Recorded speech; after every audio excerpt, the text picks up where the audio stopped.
அனைவருக்கும் எங்கள் இனிய வணக்கம். வெற்றி தரும் வேறு வழி இருக்க கவலை எதற்கு? சேகரும் ராஜாவும் பள்ளி காலத்தில் இருந்தே நண்பர்கள். சேகர் எப்போதும் ஏதாவது ஒரு வழியில் முயற்சி செய்யும் நேர்மறை சிந்தனையாளன். ராஜா எதை செய்தாலும் அதில் இருக்கும் குறைகளை கண்டுபிடித்து செய்ய தயங்கும் எதிர்மறை எண்ணங்களை மனதில் விதைத்துக் கொண்டிருப்பவன். இருவரும் ஒரு முறை சந்திக்கிறார்கள்.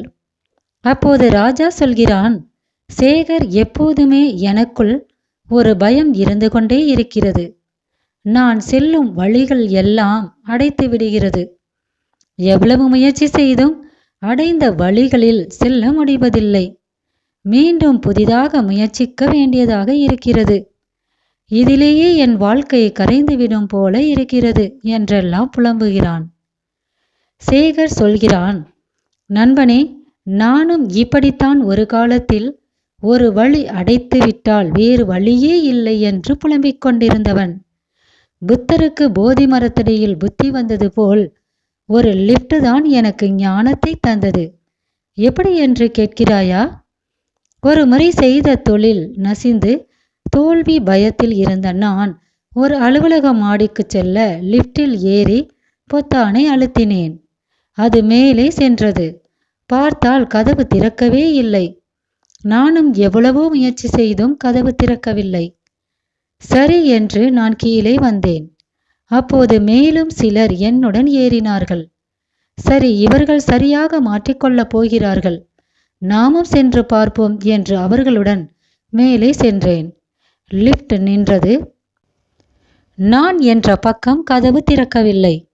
இவர்களும் மாற்றிக்கொண்டார்கள் என்று சிரித்தபடி பார்த்தால் எனக்கு பின் வந்தவர்கள் லிப்டின் பின்னால் இருந்த மற்றொரு கதவு திறக்க அதன் வழியே வெளியேறி கொண்டிருந்தார்கள்.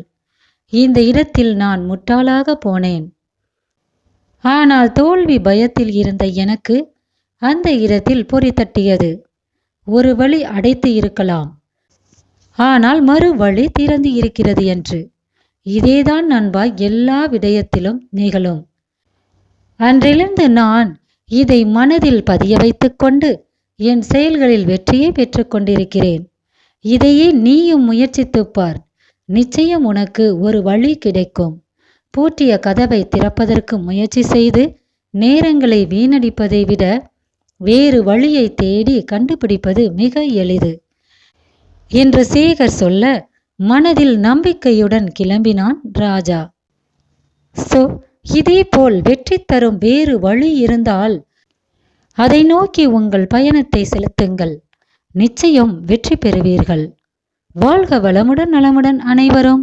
நன்றி.